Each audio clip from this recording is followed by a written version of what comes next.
All right. Thank you for having me. So in this research, we look at literacy skills as an explanation for present but also future labor market imbalances by job type in Canada.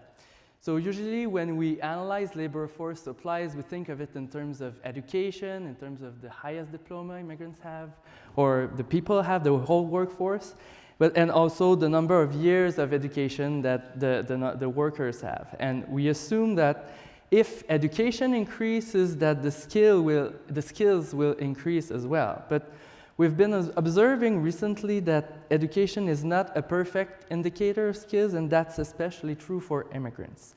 And in this research, we propose a new refined assessment of the workforce supply in Canada. So precisely, we analyzed this relation between literacy skills and type of job held by the Canadian workers. And the goal here is to measure how the coming population changes can impact on the skills of the workforce and how taking literacy skills into account can shed new light on the prospective analysis of labor force supply and demand. And we put an emphasis on the differences between immigrants and native-born Canadians. So a few words about context. So in most developed countries, population growth is mainly fueled by immigration, and immigration has become more and more diverse. And this demographic regime characterized by low fertility, high immigration impacts on, of course, the ethnocultural composition of the population, but also on its potential productivity. So diversity increases, but education also increases as older workers are replaced by more educated young cohort. But education also increases in Canada thanks to its immigration policy, which selects a significant share of immigrants on education level. Because the goal here is to recruit skilled workers so that they can integrate faster, contribute more, etc. However, we see that given equal education level, language skills, and other characteristics, labor market outcomes are lower for immigrants. So is it because of discriminatory practices? Is it because of inferior quality of education received in source country? These are all explored in the literature, and we're wondering here if, like, what role can the literacy skills play here? The literature shows that given equal characteristics, there's a skill gap between foreign-born and native-born Canadians, and that gap explains a significant share of earning or overqualification differentials. And we can come to this conclusion using the survey of adult skills, so the PIAAC survey. And this survey measures literacy skills which are highly valorized on the Canadian job market. And although it's quite basic information processing skills, they can tell a lot on the ability, not only the ability to read, but also to understand text and general day-to-day information. And these skills are also a good indication of a good proxy of the mastery of more complex skills that are also valuable on the market as well. So therefore, the question is, can this skill gap shed new light on prospective analysis of labor supply and demand? A worker's level of education generally corresponds to the job qualification, but of course this correlation is not always perfect, and an occupation held by many educated workers does not always match their level of education. In Canada, the National Occupational Classification established 5 broad types of occupation. I have them listed there. And so, for example, you have type A occupations that correspond to those usually requiring a university education. So we see here that half of all university graduate workers hold a type A job, and you can add on top of that a 13% in the blue squares that hold a management job. So it leaves a third of them in type B, type C, or type D job for which no university training is required. So in other words, a third of workers holding a degree are overqualified according to this definition of overqualification. So of course, overqualification can be the result of personal choices, but we worry about this other group of overqualified workers who are forced into lower skilled occupation. And as I was saying earlier, discrimination can be a factor, but the skill gap seems also to play a role. At the same time, we often hear about skilled labor shortages, and government often convey the needs for more qualified labor. And so the federal government has this COPS projection model. So COPS stands for Canadian Occupational Projection Systems. And according to these official COPS projection, the workforce is likely to be composed of an ever-increasing proportion of university graduates. You can see that in the bottom part of the table. And in red, you see that the proportion of low-educated workers is decreasing. So like I was saying, the young cohorts are more educated, and so the workforce is getting more and more educated. So that's the supply side, but the demand side on the top part of the table, we can see that low-skilled jobs, so type D occupations, are projected to grow at an average annual rate of 0.7%, and that's 0.6% for type C jobs, so that's jobs that require usually only a high school diploma. So we think that we need to refine the analysis of labor shortages and need, and I think that the results of this research can increase our understanding of this issue. So the methodology we use is twofold. So first, we run multinomial logistic regression using PIAAC survey data to analyze this link between skills and job types. So type A, type B, type C, type D, and management occupations. Afterwards, we plug in these regression parameters into our microsimulation model on a 10-year projection span to assess how socio-demographic changes are affecting the skill supply of the Canadian workforce. We take into account many variables, which I'll describe in a moment, to test the effect of accounting or not for literacy skills in workforce distribution projections by job type. So the projection, so we chose this horizon 2024 to match the COPS projection. And we focus on the Canadians aged 25 to 64 years old who are active on the labor market. So this focus helps us to maximize the homogeneity of our sample in terms of labor force participation activity, because at this age, most people have left school and no one qualifies to universal retirement benefits. And we also have the usual exclusions, so the resident of the Northern Territories and non-permanent residents. So here is the regression model. So regressions are stratified by education level and by immigration status. And we have a bunch of control variables, so sex, age, region of residence, language skills. We also have 4 variables specific to immigrants. So these are age at immigration, length of stay since immigration, country of birth, and country of highest diploma.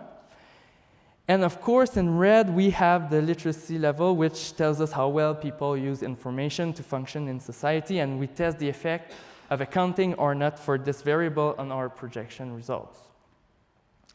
So we use LSD-C, so that's our microsimulation model that projects the population of Canada, not only by age and sex, but by education level, language skills, labor force activity status, and many more ethnocultural dimensions and socioeconomic variables.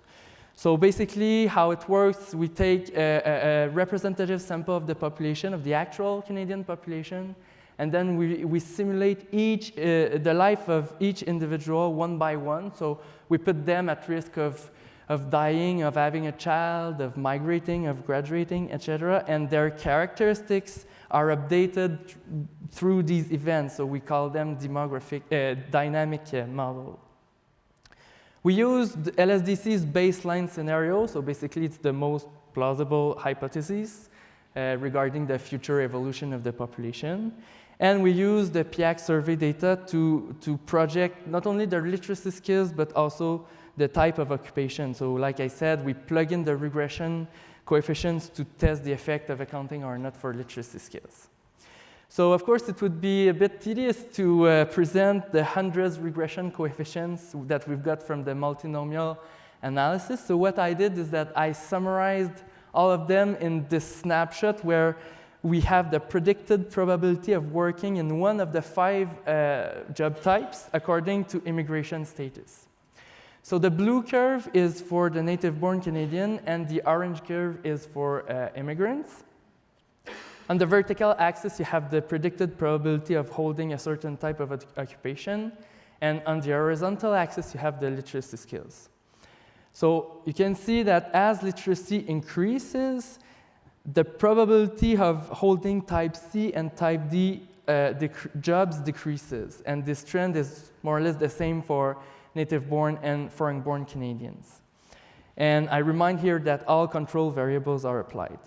Regarding type B jobs, so those that require college education usually, we see that individuals with medium literacy skills have higher probability than people with either low or high skills. We have this inverse U-shaped curve. We also see that this probability is always higher for native-born. For type A and management jobs, the probability increases with literacy, and we can see that immigrants are more likely than natives to hold type A occupation, all other factors being equal. And it's also for type A jobs where literacy skills have the greatest impact. If you compare like the difference in probability between the people with low versus high skills is the largest, so the slope is the steepest. And for management jobs, the curve really diverges between native-born and foreign-born Canadians, and especially with higher skills. And that can be explained in part by the fact that management occupations, more than any other, are usually acquired through the accumulation of experience or social capital. So for example, in the same organization, a worker can start as a clerk and with time progress and through this organization and become a manager. So in spending less time in the Canadian job market on average than native-born workers, immigrants usually accumulate fewer years of Canadian experience in their career. Okay, so that's, like I said, a snapshot of all regression parameters that we plugged into our microsimulation model to derive the type of job held by the simulated cases. So let's go to the projection, but first I compare here the official COPS projection results for 2024 with our own projection result for the same projection year. And basically what we see is that our projections are right on target. So basically the workforce projected is to be a little over 20 million in 2024, and it distributes as such by education level. So we have like a little less than 6 million workers holding a university degree, and then 36% with college, a quarter with high school, and 10% with no high school diploma. So from there, of course, we go beyond the traditional and the COPS model, and we make good use of all the characteristics that we project in LSD-C. And so when selecting only like the workers aged 25 to 64 years old, we have more or less the same story. So the workforce increases from 15.5 million to 16.4 million in 2024. So that's an average annual growth rate of 0.6%. When we break down these figures by education level, we see that like COPS, our projection models projects an increasing educational attainment of the workforce. You can see that the average annual growth rate for university workers is 1.9 degree, and in red, then there's this negative growth among the low educated categories. So now we come back to the same projected workforce, and we use the literacy inclusive regression parameters, and we can break down this projected workforce by type of job. So we see that with an average annual growth rate of 1.3%, the number of workers holding a type A job increases at a faster pace than any other categories. And like the COPS model in red, we have positive growth for type C and type D jobs. We also see that the distributions varies a bit over the period, the 10-year period. For example, the proportion of workers holding type A job increases by 2%, and these variations are only due to the changing characteristics of the population that are projected by our microsimulation model. So now when we apply literacy exclusive parameters, we overestimate the number of workers that are holding type A and management jobs. So this overestimation is about 300,000 workers in 2014, and it goes up to 375,000 people in 2024. So in other words, not accounting for literacy skills of workers leads to a distribution of the workforce in which management and type A jobs are inflated by 375,000 people in 2024, while the other categories are correspondingly deflated. So even if we hold constant the imputation coefficients throughout the projections, we see that this gap is increasing a bit due to the changing characteristics of the projected workforce. So these results suggest that the traditional analyses, in which only take into account education level, overestimate the number of workers who have a proper skill set for holding either type A or management jobs. So now it's important to remind that our methodology replicates what we observe in the PIAAC survey. And so we take into account the fact that an educated worker can hold an unqualified job. And we keep these parameters constant throughout the projections. Of course, such a constant distribution is improbable, but not necessarily less plausible than a light variation over time. We also assume that the impact of literacy skills on occupation type does not depend on labor market condition. But we know that for a fact that labor supply depends in part of the demand, because basically the people adjust to what's offered on the market. But the consequences of this assumption is minor, because given the 10-year span of our projection. So for us demographers, it's easier to project demographic trends on the longer run, but economic trends are way more volatile, so that's why we kept our projection span over just a decade. We also assume that the type of occupation is an individual characteristics, and that these characteristics depend on other attributes. In reality, the relation is there's endogeneity, because like occupying a type A jobs, for example, helps you to keep high your literacy skills just because of the very nature of the work itself.